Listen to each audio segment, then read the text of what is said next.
Hi! Welcome back to Books, Tea and Biscuits. Hope you're having a lovely crimbo. Yeah, and Twixmas, isn't it? Yes, yeah. Twixmas. Sorry.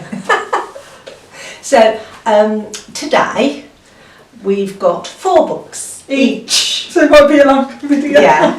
And we decided we'd have like Christmas books. The last time we did a review, I did say that I was going to do a Christmas Carol, and the fun and games I had trying to get that book, Yeah. but I did manage from the library. I got a copy of a Christmas Carol. Yay! So I'm going to be reviewing that, and I'm going to be reviewing this.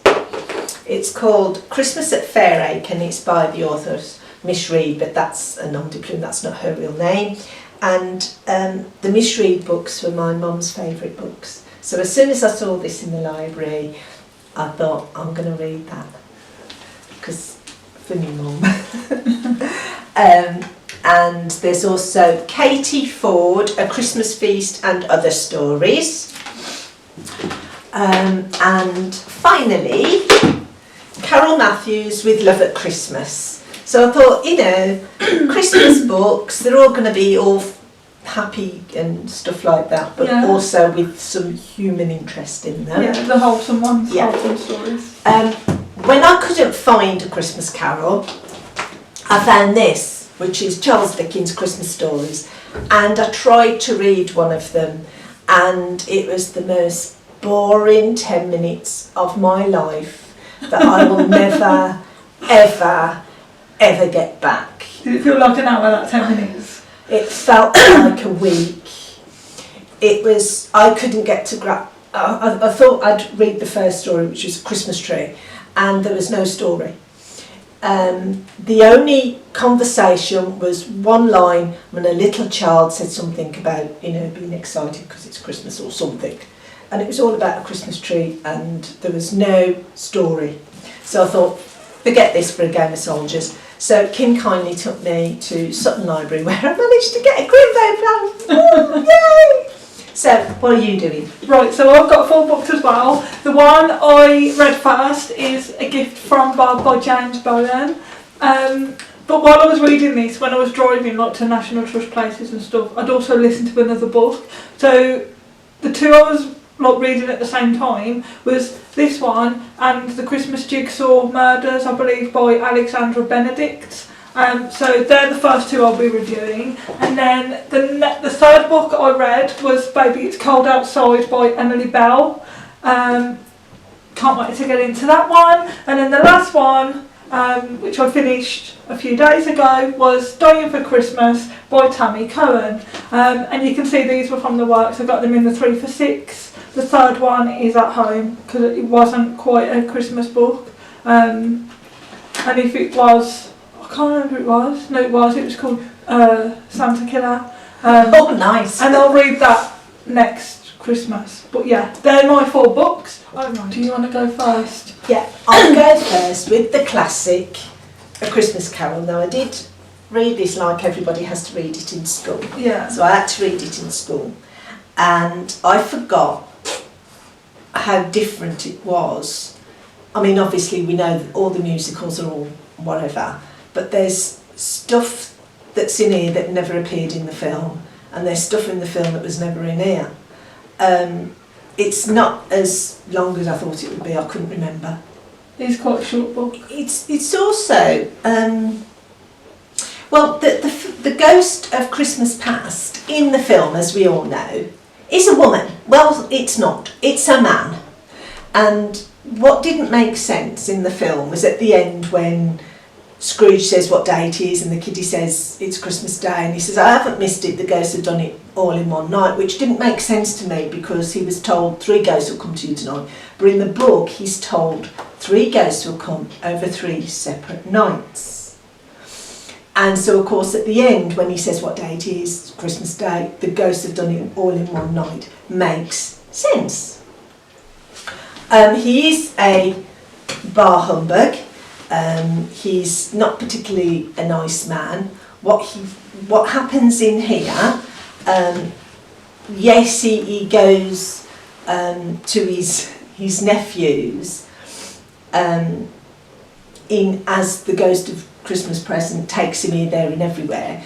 And also when the Ghost of Christmas Present takes him on his journeys, he goes to a mine, which obviously isn't in the film, and he goes to this mine and he goes down the mine and he's seen how all they're rejoicing and they're happy and everything, and there's no milk of human kindness drink at all in this. Oh. No, nothing like that at all. But he does obviously change, and he does buy the biggest turkey in the window. He doesn't buy presents. He doesn't dress up as Santa Claus. He doesn't he does see the chain that Marley has got on, and Marley tells him what the chain's for. So he does change, definitely, but not with all the rigmarole. Christmas past is obviously death, and what's so cruel about that one, it's quite dark, because when he's not realised he's dead yet, and the Ghost of Christmas Present, or Future, sorry, the Ghost of Christmas Future, comes to take him, to teach him. And there's these people, and they've gone to, not a fence, but they've gone to a guy who owns a pawn shop thing, and there's like 2 women and a bloke, and they've all got bags of stuff, and she's got all the bedding off his bed, his blankets, his sheets, and he's still on the bed. Mm-hmm. He doesn't realise it's him, and she says he's not going to need it anymore. So it's quite dark and quite horrible. And then when he realises it's his body on the bed, and they're selling his clothes and his bedding from under him, literally, and he realises he's got to change, and finds out he's dead. But it's still a feel-good book. It's still a good book, and I would still recommend it. It is a definite classic. As long as you remember, it's nothing like any of the films, really, or the musical, which was brilliant because I like the songs. But this is a really good feel book. I suppose, really, if it wasn't a Christmassy book, it would be good for the next theme. Yeah. But we'll talk about that later. Yeah. So with this, I would give it a 4. Yeah. And I would read it again, just for the fun of it. There's no funny bits in it, really. But, it is... There's no mention of the daughter's name. There's no mention that he's engaged to the daughter. Mr. Fezziwig has 3 daughters, according to this book, but only the one's mentioned. And she's given a name in the film, but she's not mentioned. She's not, oh, you were engaged to Fezziwig's daughter. There's none of that. And you see him when he's allowed to come home, when a foreign friend, I think he's Arabian, and he's in the country, and he comes up, and he always treats Ebenezer, when he's at school, he's not allowed to go home, and he looks after him and treats him nice. So you get all these other angles instead, which I think was much better. Okay, cool. Thank you for that one. So the first one I'm going to review is A Gift from Bob. And this is going to be quite a short review because it's quite a short book, and I'm just going to get straight to the point of what I thought about it, how it made me feel, and how it lives up to its name, basically. So this is written by James Bowen, true story, and it says how a street cat helped one man learn the meaning of Christmas. This is a cute, wholesome and cosy book. Only took a few hours to read over a couple of days. So what happens is James Bowen at one point in his life was homeless, didn't know how he'd afford presents, how he'd even afford food on his plate. But when Bob came into his life, a street cat, so a stray, and they became friends, Bob helped him learn the meaning of Christmas, build that relationship, not only with Bob but with his friend Belle, and how he, managed to busk, how he managed to get some money, which was a few pounds or dollars each day. And then the beginning of this book, they're at a party. I think it's for the release of one of James's books, and the cat's on his shoulder, and people come up to him and people, you know, talk to him, but they're more interested in the cat. So when Bob gets tired and they go home, on the corner of one of the roads, James Bowen sees somebody selling the big issue, and James goes up to him and gives them money. Doesn't want a big issue. He does take a copy, but you know, it's more about helping them in times of need rather than just, because nowadays what happens is people will help somebody but they'll record it, so is it genuine? But what James learned is actually the meaning of Christmas, so you know, helping people where you can, not just doing it, you know, to get views or to get notoriety or to get the clout. So yeah, this is between a man and a cat and their relationship and how they learn to rise from, you know, the bottom basically, because he couldn't get any lower than he was. It's about also James's relationship with his friend Belle and how they help each other, but the main protagonist is obviously the cat. Look how cute he is. But yeah, it's really good. I'm just going to read a quick synopsis. It says, in this poignant new story, James Bowen recalls the last Christmas he was to spend on the streets, busking and selling the big issue with his cat Bob before his life changed forever. In 2010, the weather was as bleak as his prospects. Christmas had always been the time he dreaded. Now at least he had Bob by his side and his friend Belle, but his health was poor and he had no money for food or warmth. There was no choice but to venture out onto the frozen streets to earn enough for his electricity and with luck afford some small treats for Christmas as well. What James learned through his toughest times was to give his new life with Bob and Christmas a meaning it had never had before. So obviously this isn't the first book in this, I believe there's 6 or 7 stories. I've not watched the film and this is the first time I've ever read the book. But I was given this as a present a few Christmases ago and I've never got around to reading it until this year. But now that I have, I thoroughly love it and I want to read every book in the series, like from start to end. And if that means reading this book again to get a picture of the whole, you know, put to get the idea, yeah, just like each jigsaw piece into place. I'll do that, but yeah, I would happily read this again. 5 stars out of 5. Joe, I recommend that you read it as well. It's really good and you'd love it because of the cat. Look at the little scarf though. Little red scarf.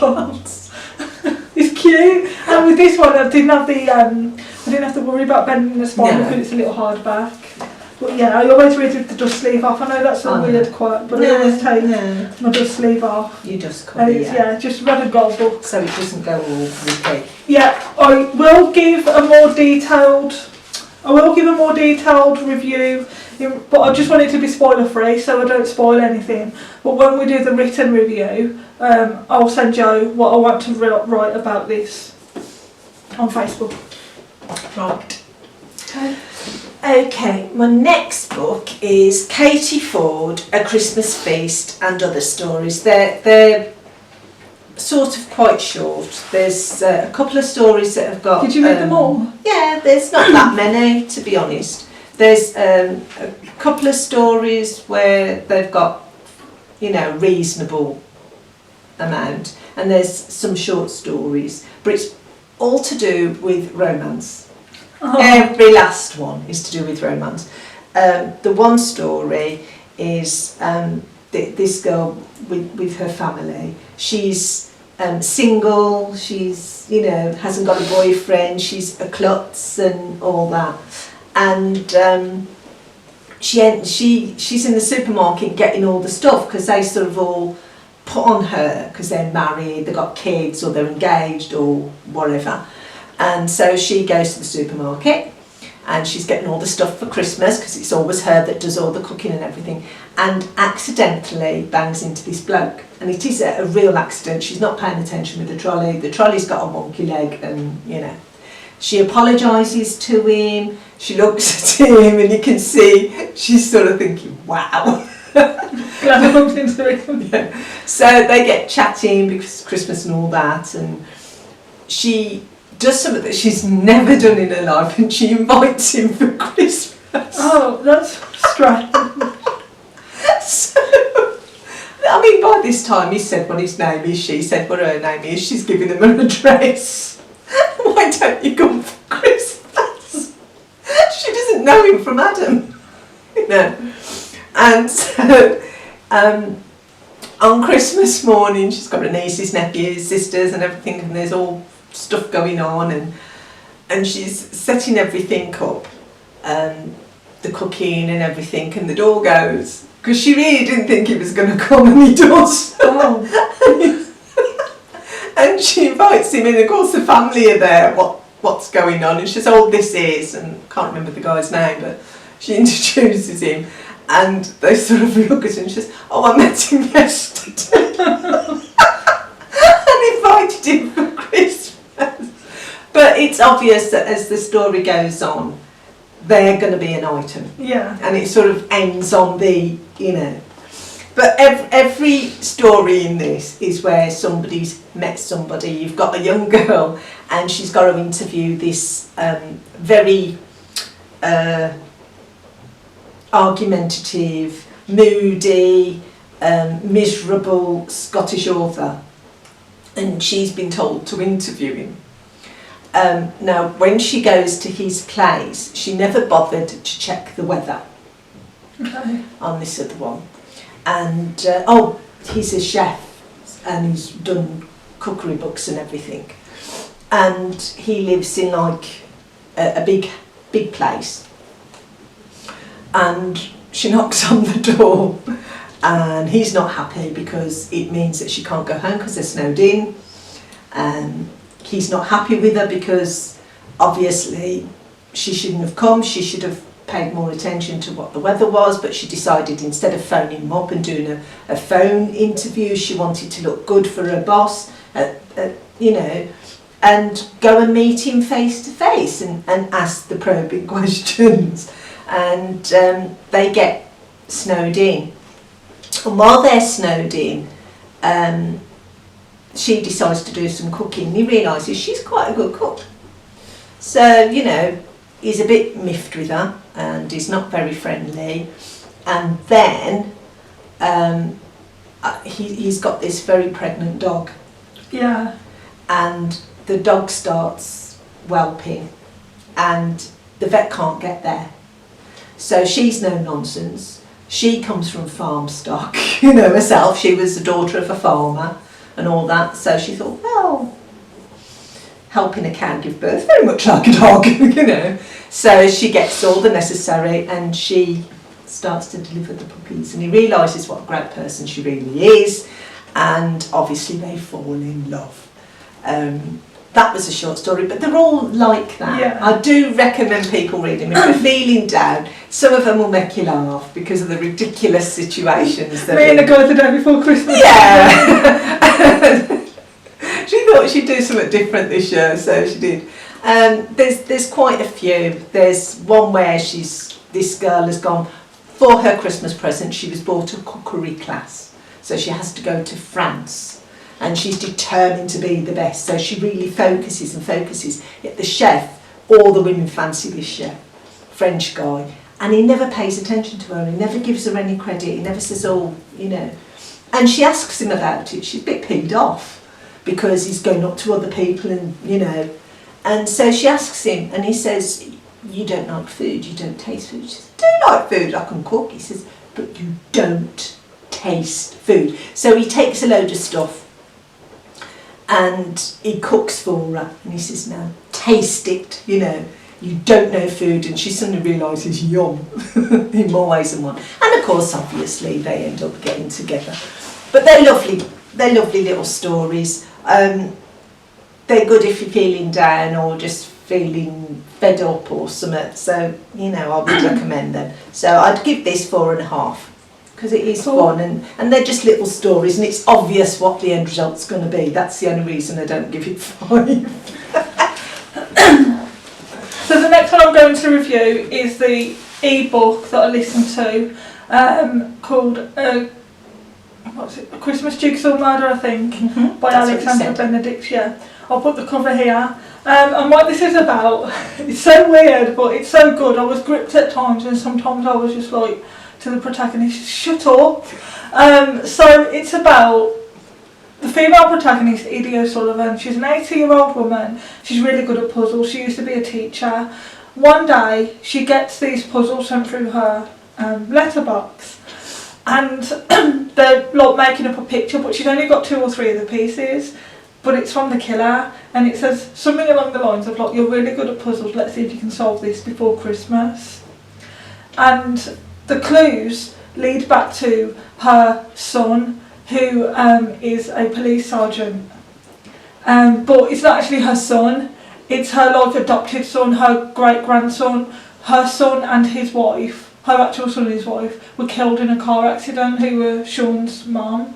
So she's took Sean's parents, so she's took obviously guardianship of Sean, so he was brought up knowing who his parents were, but knowing that Edie raised him because his parents died. Anyway, long story short, some of the pictures on this puzzle has his watch on there, so he is like the intended victim if she doesn't solve the puzzle. Oh right, so she's got to keep him alive. Yeah, but she's also an author of, not a book, but she does the crosswords in the weekly magazine and the word searches and things like that. That's how she's known. People know who she is, but she's really, really meddlesome in people's lives, and she's really like, she really annoyed me at points because she's 80 years old, she's really horrible and bitter. Not to like her family, but to people in general. Yeah, she used to be a teacher at school, an art teacher, and you know, she would tell people that they wouldn't make anything of their life, or you know, that's really rubbish art, really rubbish picture. So throughout the book there was times when I'd like her, I'd feel sorry for her, but then she's 80 years old, just, you know, listen to what people are saying because you haven't got long left, you know. I'm just saying, you throughout this book you think she's going to die, and then, you know, a few days after she's got the first one, she's trying to go around the village where she lives, finding out from people, going to the school. So everything has a backstory, and there are pieces that are coming back to her, and I'm like, oh my god. But then there's a huge twist. So then a few days after, she's got more pieces and more pieces, and then when she shows her actual son, who's a police officer, she leaves out the piece with his watch on because she doesn't want him to know that it's coming back to him. And then in the end, again, I don't want to give any spoilers, but she learns a lesson, she saves the day, and she likes Christmas again. So she hated Christmas because that's when his parents died. Right, so it's got and she was memories. Always really bitter about it, and she wouldn't ever go to Sean's with his partner, and you know, have Christmas. And Sean's partner really disliked Edie. They were about to adopt a child called Juniper, and there was, you know, he was dragged into a situation where the killer pretended to be the adoption agency and Sean's partner and invite him to a meeting that wasn't really happening, it was a trap. Right. So yeah, she finds out about where Sean is because he has been kidnapped. She finds out where he is, she goes to save the day, and you think she's going to die because she's drunk the poison wine, but she doesn't. That's lucky. But each of the victims, I think there are 4 or 5 victims in total, they all have something to do with Edie or Edie's life, or they all, even by like just a hair's width, they link to her somewhere. But yeah, I was really gripped at times. Like, sometimes I didn't want to get out of my car until the chapter had finished. But then there are times when I just want to like, oh my god, I can't listen to her speak anymore. Just see the picture, learn your lesson. You know, stop being horrible. Because she lost her partner, because Edie's a lesbian, she lost her long-term partner because she didn't want any children at 54 or however old it was when her partner left. And then she realised when it's too late, when her partner had moved on and got married and had children. So she'd been married to a man before and she had a son, yeah? And he died, and then she became herself. Well, you don't find out about her husband, really. You just find out about her life now. But later on in life, like in her 50s, when she was a teacher at the school, she had a partner. So when she learns a lesson, yeah, and when all the pieces come into place, hence why it's called a Christmas Jigsaw murder, you start to like the character again, and you know, it's a happy ending. But just throughout the book I was like, why did the author need to write her like that? It could have been so much better if it was, you know, she'd have listened to the police, because that's how some of the things happen. The killer had warned her not to go to the police, and she did. And Sean got kidnapped because she didn't listen to instructions. But on the other hand, chances are he was going to get kidnapped anyway. But then there was times when she would go to the police, and then she would hide things from the police and not tell them the full story. So then it would look like she was implicated. But yeah, and then at times I thought it was Sean's partner. At times I thought it was a neighbour, because there was these little tidbits of information to sway you from the truth, which I didn't see coming, to be honest. I'm usually good at like not puzzles, I'm not doing a puzzle, but like stories like this where, especially, like an Agatha Christie, usually from the beginning I can tell what's going to happen, but with this one, it did lead you astray a little bit. But yeah, I really liked it, but I only give it 3.5 out of 5, and that's because of the protagonist. She was really infuriating at times. I liked her, I liked the premise of the story, but I think it could have been written a lot better. Some of the chapters were good, some of them were lengthy, some of them were not a nice length. It's a good story when you're driving. Obviously that's when I mainly listen to my audio books, or if I'm pottering around in the house. The writing style's good as well, and she's a British author. A British author that actually uses British spelling and British words, and that's what I like.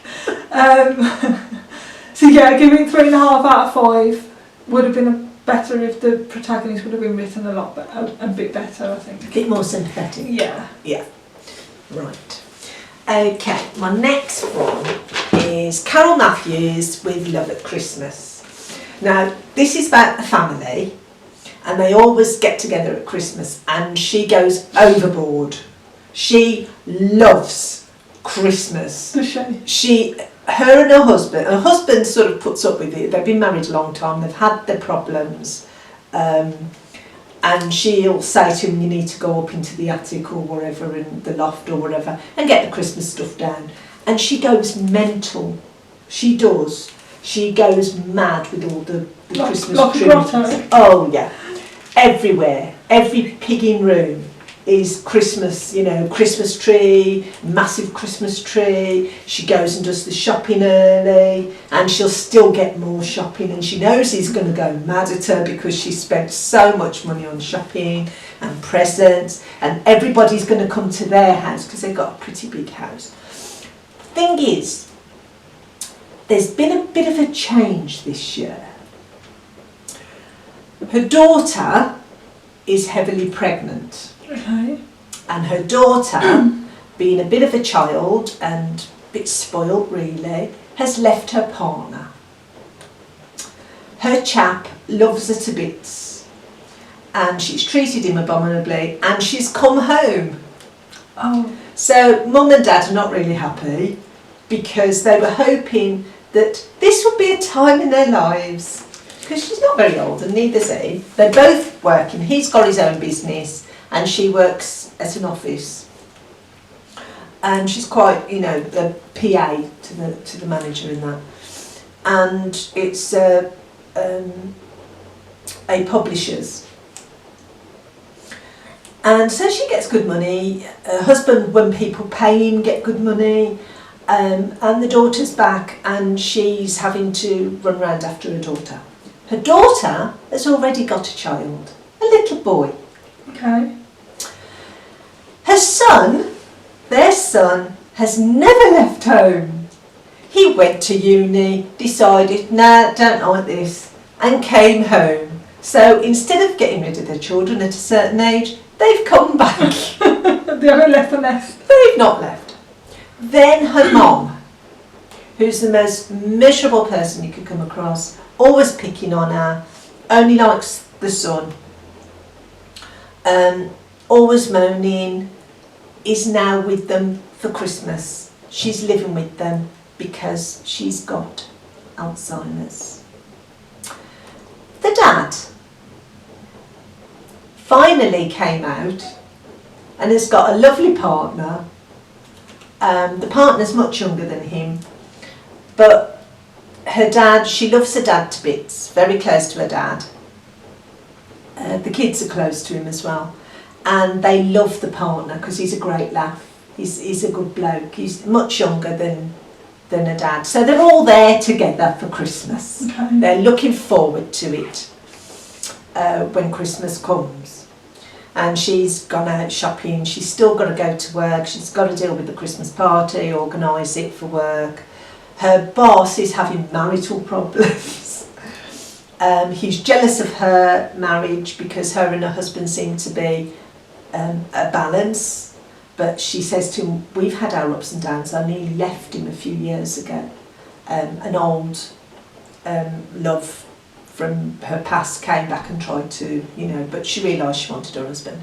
So that's all sorted and they're going to have the best Christmas ever. Her husband's a bit knocked with the new neighbour because the new neighbour has put more lights up on the outside of his house. They've done all their garden, but nobody can see their lights that are mental. And so he's jealous of his neighbour. Anyway, what happens is the husband decides before Christmas we're going to have a romantic weekend. They're going on the Orient Express. It's a present.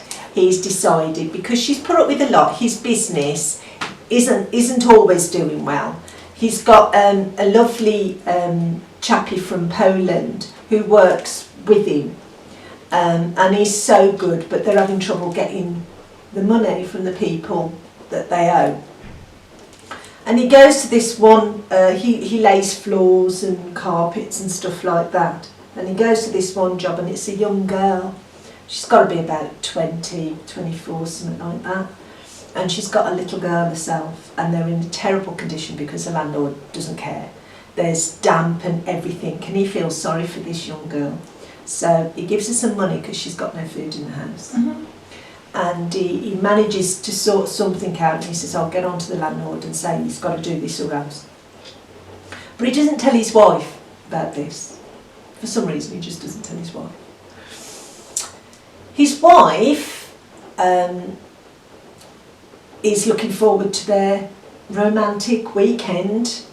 They get to the train. She doesn't know it's on the Orient Express. He hasn't told her that bit. He just says that we're going on a train wherever. They get to the destination to get on the Orient Express and the phone goes. The phone goes. It's her daughter. I've started labour, Mum. So they go home because she's her birthing partner. They go home. They get the daughter and it's a false alarm. So of course it's too late, they can't have their holiday, so it's upset things a bit. Then they're getting everything ready for Christmas and then they get a phone call from the dad. I can't wake my partner up, I can't wake my boyfriend up, so they go there and he's died. So they bring the dad back and what her husband says to him is, why don't we go and choose some nice lights and put them on the shed and we'll put it in memory of him. So that's what they decide to do. Because he was great at Christmas, they just loved him. Even her mum liked him, right? But she's forgotten she's not married to her husband anymore. She's forgotten because she's got Alzheimer's. So she gets stroppy and everything and her dad says, I'll look after her. So she thinks they're still married, bless. She goes to the party, she thinks we couldn't have that romantic, we'll have it romance when I come back from the party, and she's bought herself a lovely red dress. And in this red dress, she's got one of these bras that push you up and everything, and she gets some confetti and puts it down. Surprise! So that when she comes back from the party, she can cover him in confetti and they can have a nice romantic night. But that won't work. No, it doesn't work because she's blotto. It was back to her anyway. Well, no, she did it on the way back from the party. Okay. She didn't do it during the party. Okay. There'd been a wedding and she pinched some of the confetti after the party had finished. But she'd had quite a bit to drink. So she was not actually stable when she got on the bed. Yeah. She stood on the bed. She's had to take her high heels off. She stood on the bed. He's gone, what the? And she's gone, surprise, and falls off the bed and sprains her ankle. It just gets worse and worse. And as time goes on, Christmas Eve, Mum, I've gone into labour. So her daughter definitely gone into labour. But the snow's falling fast and thick, and the car won't go any further. And they're nowhere near the hospital. So they phone the ambulance, and her mum and her dad delivered the baby. A little girl. So they deliver the baby, the ambulance finally makes it, they get to the hospital, everything's hunky-dory, but she's got to stay in a couple of days. But then she is allowed out Christmas Day after all, on the night. Yeah. In the meantime, her boyfriend's gone there and they've made up. I mean, he adores her. So by the end of Christmas Day, they've got a house full. The son had brought this woman with him. He had loads and loads of different women coming in the house, and they got a bit peed off, and one night they were in the kitchen, or no, they were in the sitting room, and they were having a nice time in the sitting room, and their son come home and caught them, and she was handcuffed to the table. It's brilliant, it really is. So they end up with a house full. They've got the boss, her boss there because his wife's left him, and her son's brought this woman home who's got 2 kids, and he only met her and he's brought her home. She's not a very nice woman. Then you've got the young girl that her husband was looking after. Eventually he tells his wife about her, so she says, let's bring her over. So there's her and her daughter and his little work friend. It's a brilliant story. It does end with just like them two. At the end they find somewhere where they can be on their own and have a nice Christmas, and they haven't had to travel. They're in the garden shed. But it's really good, and it's a lovely story, and I've got to admit there was parts in here where I couldn't help but laugh, and then I thought, oh you pillock, you know.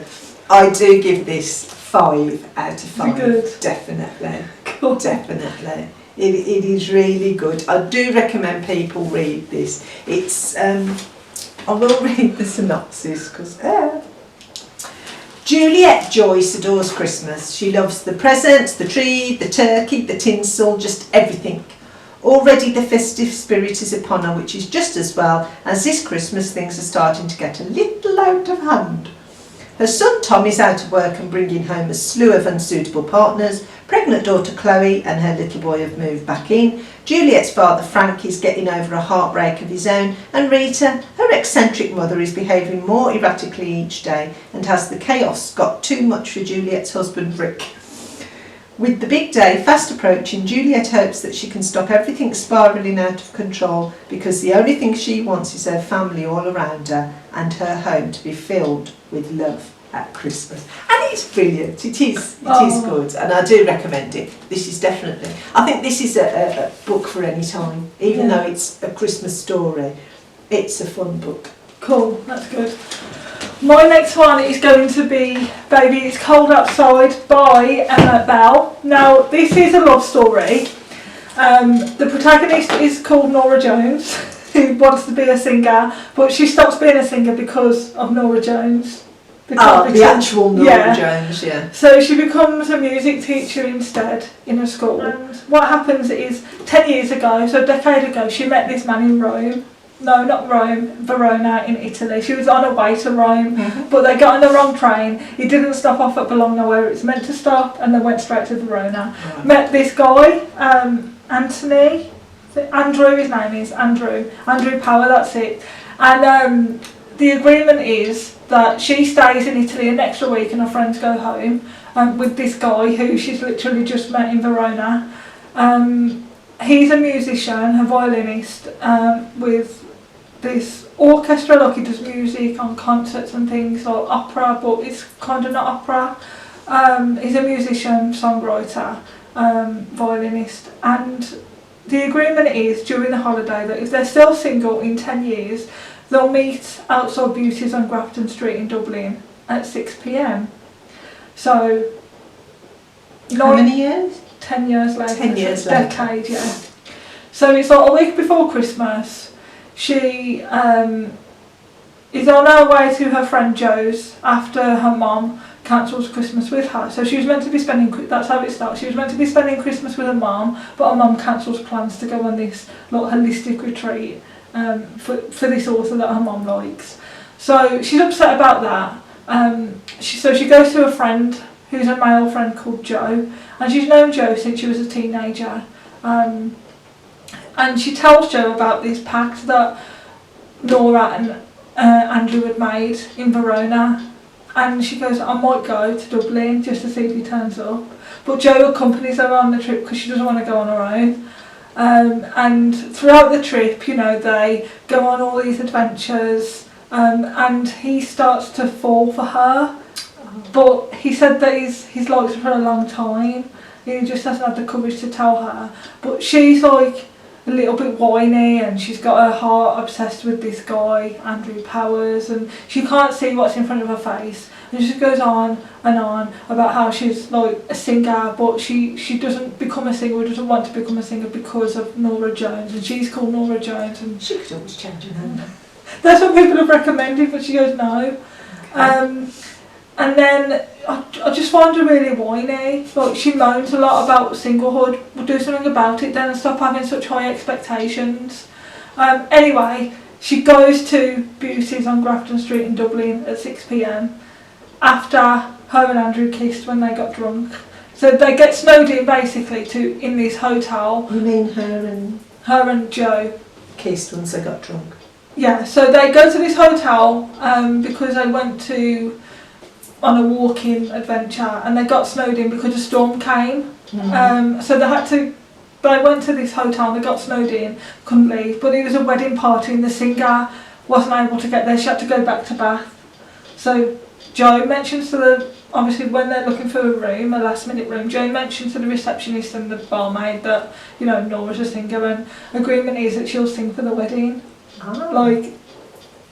And anyway, they get invited to the party, and they get drunk, they kiss each other, she's wearing this really nice black dress, and they end up doing the deed. Yeah. And then they get into an argument, and she comes back to Dublin and leaves Jo there, and she's angry with herself. She calls her friend Caroline, they discuss what's just happened and what Nora should do. She realises that she actually likes Jo herself. She's just been putting it off because she's more worried about what people will think, because they're friends and they've been friends for a long time, will it ruin the relationship. And she goes there, and he actually does turn up, but for the wrong reason. When he turns up, he's in another relationship, and they both turn up to see if the other person will turn up, not because they don't want to get into a relationship. But Jo actually turns up as well. So Jo meets her at 6 o'clock. Andrew's actually 10 minutes late, like she said he would be. But Jo turns up at 6 o'clock outside Beauty's, and they end up kissing, and he goes, I've liked you for a long time. I didn't think that you'd actually turn up. And then behind Jo's back he hears, hello Nora, in an Irish accent, and Jo walks off, goes back to the hotel, and she goes off with Andrew. They ask her about each other's lives and what they've been doing, but her intention isn't to get with Andrew. She wants to tell him that she's in love with Jo, and even though she's turned up at Beauty's, it was just to see if he'd turn up. And obviously they wish each other well, they're still friends.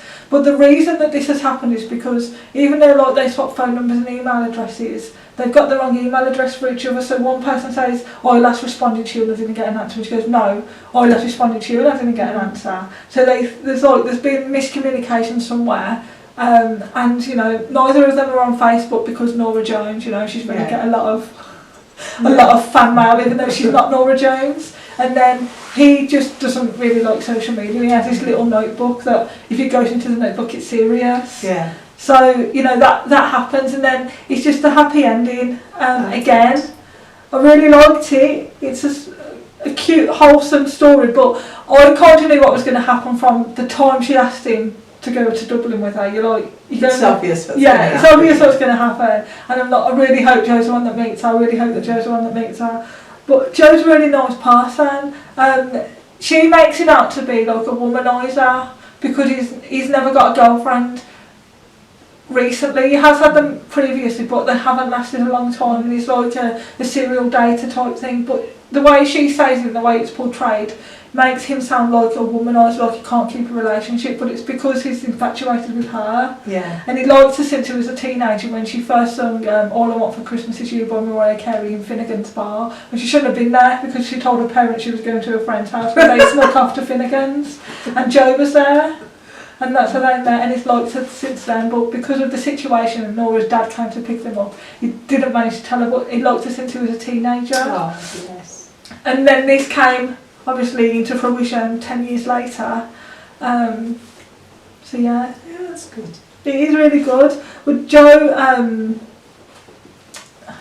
he's like an animator, and he gets the opportunity to go to Japan and animate for like comics and things like that. And she said, if you're willing to go, or if you're going to take up the opportunity, I'm willing to go ahead and go with you. And he goes, I don't want to go. I want to stay here in London. Oh, isn't that But lovely? yeah, it's really good. It's a really romantic, cosy type. Fancy. There were times when, again, I just wanted her to shut up and just get on with the story. I wanted to know what was going to happen next with her and Jo.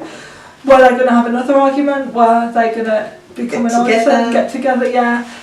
Was she actually going to meet Andrew? And she actually did, but for the reason that I thought she would, because she wants to turn him down. But he's got a child, and he's got a... So he's not free anyway. It's not free anyway. It was just something, you know, two friends, they weren't even friends, but two people had met on holiday, and they'd made this pact, and they didn't forget about the pact.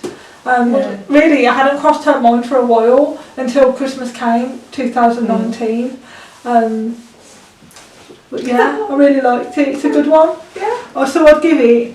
Have I given a star rating yet? I don't think so. No. I haven't. Ignore me.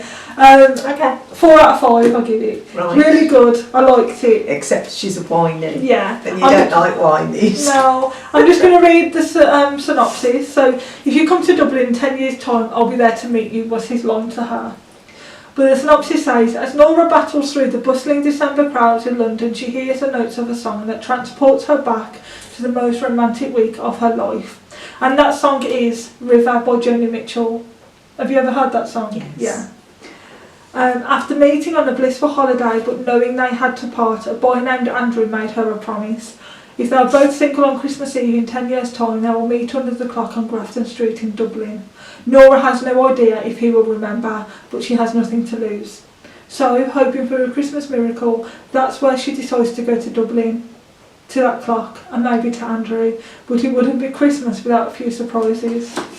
It's really good, I liked it. So yeah. I mean, it was £2 because I got it in the 3 for 6, so I got 3 books, so it was £2. So yeah, I really liked it, and the price is actually $9.99. Oh, so yeah, really liked it. The writing's actually really good. The chapters aren't too long. How you like it? You don't like chapters when they go on. No, I know. And, you think, and the writing's like the writing's like that small. Yeah, like but this yeah, I one. like this one. Like this one. I mean, look at that. How can you flipping read that? So yeah, that's that. 4 stars out of 5 for me for that one. So yeah, that's done. That's my 3rd book read. Right, my final book, Christmas at Fairacre by Miss Reed. Again, this is like a couple. There's about 3 or 4 stories in it. You've got 2 which have got reasonable amount of pages, and you've got 2 that are very short. And the first one, she likes her solitude. The thing is, this property that she ends up letting at first has been taken over by a family, and they've only just moved in, and it's the mother-in-law, the husband and her, not Miss Quinn but the owners, and sadly the husband dies just before Christmas. So they've got like this nice big property, and she's living there with her mother-in-law, looking after her mother-in-law, and they've got a little annex at the end of the road, and they decide, because of the cost of living, let's let it. to somebody who's a professional, and Miss Quinn is suggested by the postman, because it's a little village, and the postman says, oh, there's a Miss Quinn, she works here, you know, this place, she works for this Sir somebody or other, and she would really like this, so she goes there, but she doesn't, she's not social, she's not a social butterfly. So when she sees the property, meets her landlady, thinks very nice, and yes, she loves it. She decides to move in, and she decides what she's going to do at Christmas is paint the property. She asked if that's okay. He said yes, it's fine. If you want to paint it, it's your property. You're renting it. I've got no problems. So the landlady is expecting her family, her daughter with the children, to come and for Christmas, and she invites Miss Queen to come for a drink, and of course Miss Queen doesn't want to. She's not nasty, she just likes to keep herself to herself. Then she's the daughter of a vicar. Yeah. So Christmas doesn't mean that much in request of, you know, presents and stuff like that. To her it's more spiritual. And she gets a telephone call from her brother. His wife, who she doesn't really like, has been taken into hospital, seriously ill, got to have surgery. I can't manage the children because her brother's a vicar now. He's taken over from his dad's parish. Her mum and dad are dead now. And he says, I need help. Can you come and help me? So she drops what she's doing. She'd started painting, she thought, oh, flip. So she drops what she's doing and she goes to look after her nieces and nephews, and she's not a Christmas person. By the time she gets home, she's sort of started to like her sister-in-law. She loves her nieces and nephews, and she's so glad that she got this quality time with her brother. But boy, is she glad she's home. I mean, it was nice. And you saw her sort of stand up to the plate, and she enjoyed herself when the kid, you know, for Christmas, because she was there Christmas Day, Boxing Day and whatever. And then when her sister-in-law was allowed home, they said, look, we've used you, you can go if you want to, I'm fine now. And she sort of realised that her sister-in-law did a lot, and she wasn't stupid and thick, and she really supported her husband, which was Miss Queen's brother, and she realised that she'd, you know, I mean, she made friends with them again and everything. So that was a nice story. It ended the way she wanted. She's got home, she's in her own home, no crowds, no nothing, and it was bliss. But it's changed her as a person. Yes, it has, to the fact that she sees things differently and she accepts things a bit better now. The other one was to do with the school. You've got, it's just like one page really. The kids have done a Christmas concert and they're having a little Christmas party, and afterwards obviously they go home because it's coming up to Christmas, and they've finished for the holidays. And this one teacher, there's this little boy, and they're not very wealthy, his family's not very wealthy, and the teacher goes, shh, and she gives him the star off the tree to look after for the next time. And his little face, it means a lot to him, because they don't have any, they've got like some sort of tree, but they've got no trees. And him having that star means he can put it on their tree. And just little things like that, you know, just a sort of sideline story. And I mean, they're all different. There's not many of them at all. And this is from the authoress. I don't know why she was called. Well, she went under the name Miss Reed. It says, taken from the original omnibus of the same name, this charming collection of Christmas tales is packed with unforgettable characters, enchanting stories and festive cheer. The people of Fairacre celebrate Christmas in a traditional style which has hardly changed over the generations. Children eagerly hang up their stockings, families go to church together, and everyone enjoys Christmas cake and other treats of the festive season.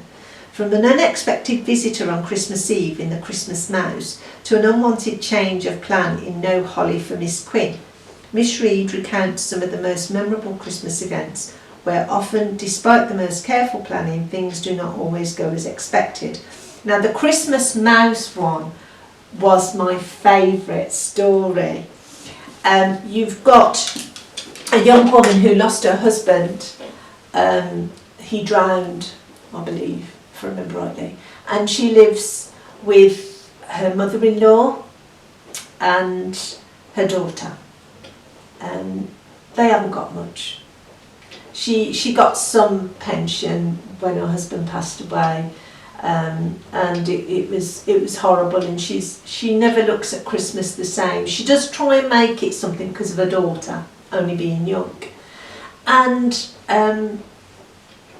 they're sort of talking about what they're going to do, Christmas and presents and whatever. And the mother-in-law isn't well. She's quite poorly. She's got all sorts wrong with her. And she's downstairs, she can't sleep because there's a mouse in her bedroom. She heard it and she screamed, obviously. Her daughter-in-law come in and they couldn't see it, and well, I'm going downstairs, I can't. So she got her settled in the chair, all cosy and everything. And she sat there and she hears this scraping and whatever, and she thinks, oh my God, is that the mouse? And it's somebody getting in through the door. And she opens the door, she's got a poker or something, and it's a little lad, a little boy. And she knows the little lad. She knows who his mother was. His mother, shall we say, a lady of the evening, and her husband was Italian, and he left when the baby was born. He couldn't cope, so he left, went back to Italy. She had to manage the best way she knew how, and the child ended up going in for adoption, and another family adopted him and they love him to bits, but he doesn't feel that because they've got their own children, and he thinks that he's not one of the family. It's just the way, instead of him saying this is how I feel, he doesn't. He just assumes that they don't like him. They assume that they don't care about him as much as they do their other ones and that. And he's made his way, he's run away. And he's made his way there, and she sort of tells him off. You don't break into people's houses and that. And when she looks at him, and he's wet, soaking wet because it's been pouring with rain, and he's half starved. Where he lived, he got quite a distance to go, and he walked it. So he's in a shocking way. So she says, right. She gets a towel, she dries him off, she gets him a nice dressing gown, and she tells him to get changed so she can dry his clothes for him. And she reads him the Riot Act, and she makes him some egg and bread in milk, hot milk. And he has it, he eats the lot. And she talks to him, she talks some sense into him. And she notices he's crying, he's really, and he said that they wouldn't get me a watch. They got their others a watch, but they wouldn't get me a watch.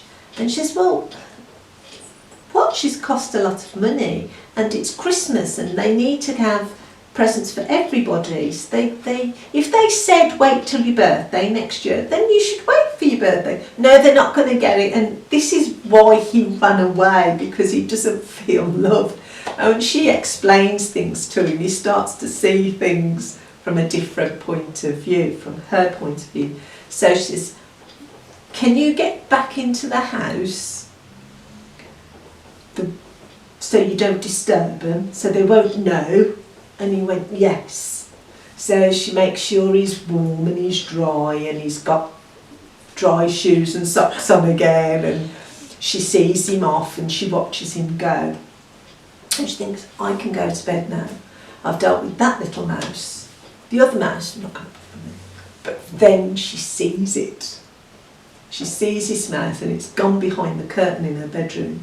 So she gingerly gets out, she goes, I'm going to be brave, and she opens the window, and there's like a little way that it can go down the trees and go into its little... So that's what she does. So it goes out, and she, yes, I'm free. So she settles down, and the next morning it's Christmas Day, and she doesn't tell them about this visitor, the little lad that she dealt with. And then when they're going to church, it describes the little mouse has gone in again and is behind the curtain in the sitting room by the plants. And it was just like there was this association, and it was a lovely story. Again, it's how people look at things, and the little boy was looking at it wrong. She put him some, common sense, which when her daughter got up, her daughter had received a card from her husband's friend and asking her out. He'd always liked her, and when his best mate died, he thought, oh, I'll make sure she's okay, but he fell in love with her. And so he asks her out, and she asks her mum-in-law, do you mind? And she says, no, what are you going to wear? And she's so keen because she's going to be taken to this party. So it's all changes like that, and how the little mouse really helped. This little mouse didn't do anything except scare the woman. But it's a lovely book, and there's a couple of short stories in it, really short, like a page or a page and a half, and the others are a bit longer. But it's a lovely. I did love this book, and I knew my mum would have loved every story had I read it to her. So I definitely give this a 5. And it's a library booklet. So you take it back later? Yes, taking it back later. So I don't have to get this back until the 2nd of January. A few days, yeah. So yeah, definitely 5. Cool. Well, that was good. Yeah. So mine again is so this is about a woman who is doing her shopping, obviously the opening of the book. She's doing her shopping in London. She's got all these presents, and then she's like sitting down at this cafe, and this guy comes up to her. It's called Dominic Lancy, and she doesn't know that he's been following her, and he's like a stranger, and he goes, oh, you remind me of my wife somewhat. And then he's asking like rather personal questions that he already knows the answer to, but she doesn't know that he knows the answer to. And asks if she's got a partner, and she says no, but she actually does. He's called Travis, and he's like, well, who's the what for then? Like asking her who it's for, even though he's seen her buy it, she doesn't know that he's seen her buy it. So every shop she's gone into, he's been there looking at her from a distance, like, so no one is suspicious. And then out of nowhere, he asks her to come into his car and to go with him to his place. And even though she's at the back of her mind, she's like, my mum told me about stranger danger, or don't get into anyone's car, she says yes, because she thinks she's being swept off her feet, because he's like, just wants to kiss him, because she feels there's no passion with her partner Travis. Even so. Because Travis is like a doctor, and she feels that the spark left their relationship when she had a baby, and that they don't really respect each other. So she just wants to be swept off her feet. So she says yes to this guy. She's stupid. And he drives her to kind of like this dockyard, like a converted warehouse, where because it's on a weekend, nobody's there. People are only there from Monday to Friday. Bank holidays and weekends is quiet. But he's had this warehouse unit converted into this place with cameras, with rooms. There's a Christmas tree in there, there's a kitchen, there's a toilet. There's even a room where he can Google something, there's a computer, and then there's all cameras everywhere. But it's there's no privacy, not even in the bathroom. Oh my god. But it's this place where she walks in and she sees this artwork, and it's of his ex-wife. So she's not dead, his ex-wife. She's an ex-wife. I can't say because it'll give away. But again, where the apartment is, it has a view of what's called execution dock, where people years ago were executed. They were hung, not tight enough to break the neck, but tight enough to make it slowly, to make them die slow. So they'd be choking and their arms and legs would flap, and people would look, because it would look like they were dancing, but they wasn't, they were dying. And that looks across the Thames, but they're on the 6th floor, so the people can see them, but they look like little ants or dots, so they can't see what's happening. But what it is, she's not being swept off her feet at all, she's being kidnapped. With in one room there's a dog cage with a collar and what are they called when they're on the ankles? Shackles. Yeah. The shackles on their ankles as well. Now, he's kind of like he's got this personality disorder, because he'll go from being annoyed with her to punishing her to being really lovely and wanting to kiss her. Yeah, he's known as being a psycho. Yeah. So it's a psycho. So if she answers him, He's so super. yeah, if she answers a question how he doesn't want her to answer a question, even though she can't mind read, he'll punish her. So he'll take away a blanket and make her sleep in the cold. She's losing weight. He'll starve her. And yet her boyfriend's not realised that she's missing. Yeah, this is coming now. He'll starve her, but she's vegetarian, and he makes her eat like haggis, and he makes her eat like meat that she can feel the boil in the back of her throat, but to stop herself from being sick, because she needs to maintain her strength to fight off this guy, she eats it, even though she's like, she's like, it's all seeping out of my pores, I feel disgusting. And each day, like it says on there, he'll give a little present, but it's not a present for her, it's like a memento of his other victims or his childhood, like his sister Susie as well. He gives a blanket or something with her face on it, and then he'll tell the story of, you know, how his his child doesn't know his parents had this baby, and he hated his mum, he always calls her fat.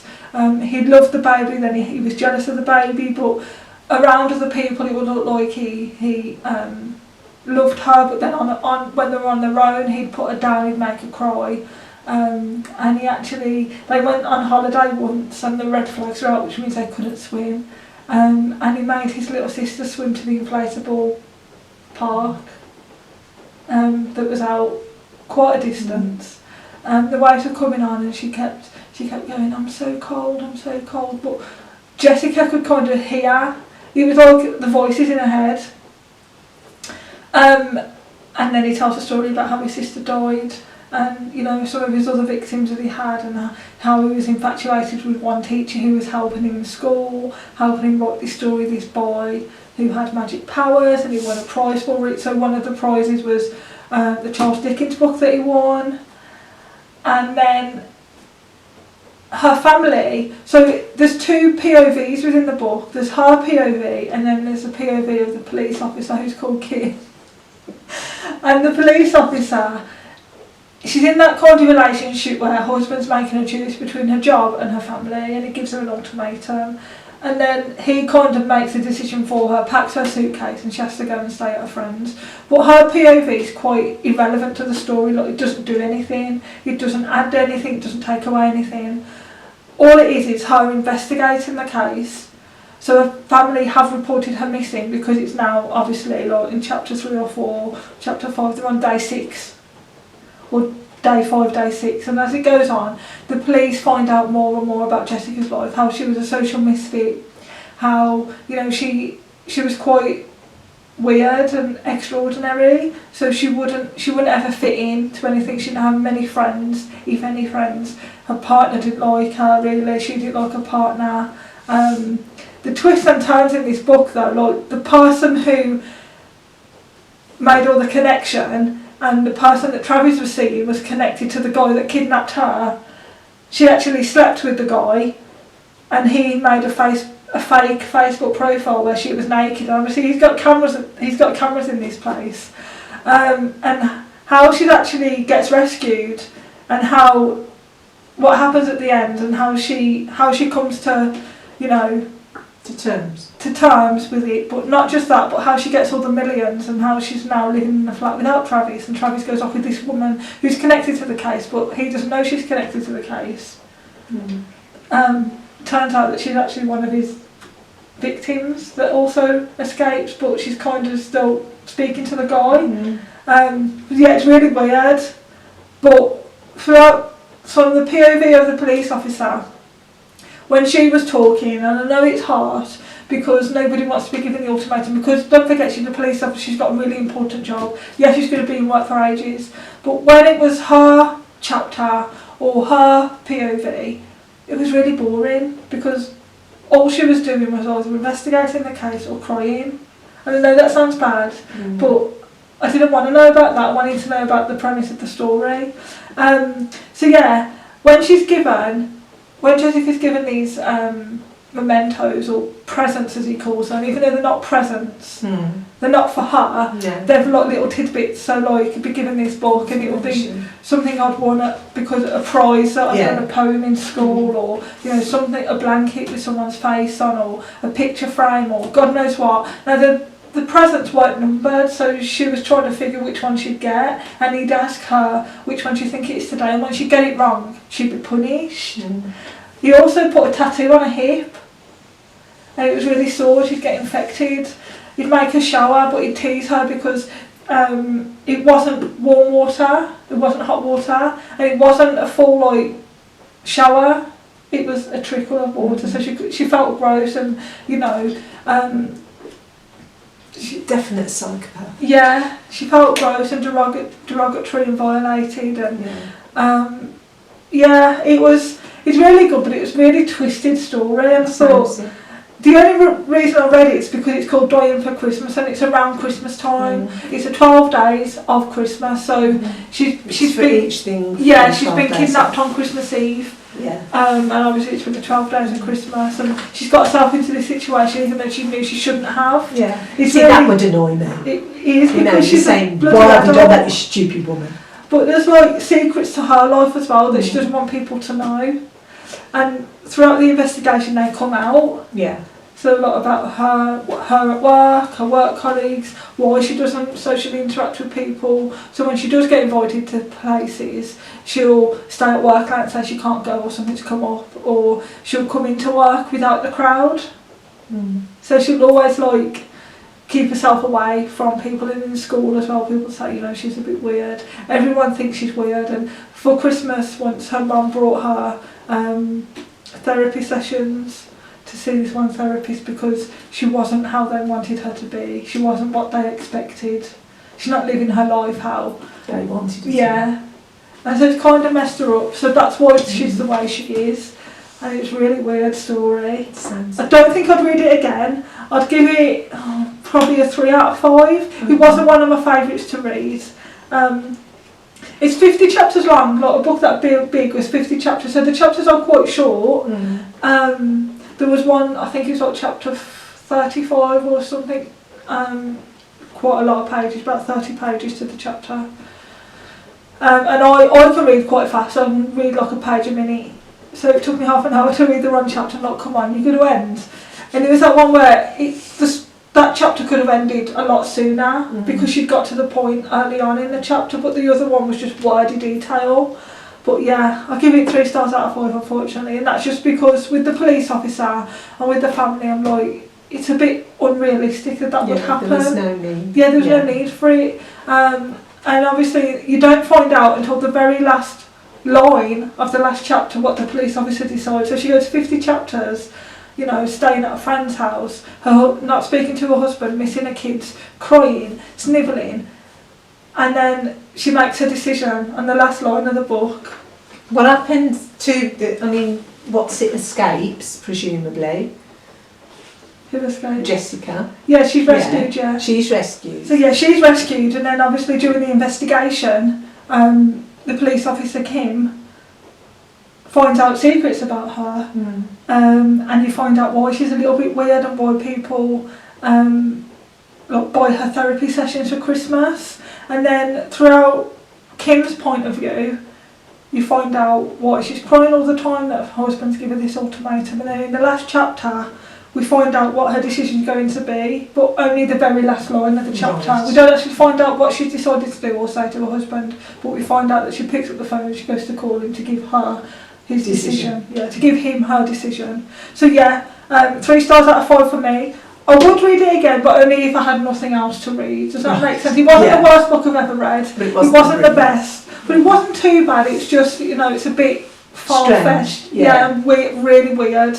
So that's that. My fourth and final book of December. Yay! We've done them all. So what's next? As for Christmas, this was my Christmas present. Got the show a bit higher. this is my Christmas present today. Now, Kim's got one herself. Mine's a library card. Mine's got the name on the front. Yeah, mine's got my initials, which I'm not going to say what they are, because you already know one's J and one's L. You don't need to know my middle one. And it's lovely. It's green with all this gold, to the point that she wishes she kept it. And we know what's in there. All about me, which I'm not putting anything, because I know about me. Nobody else needs to know about me.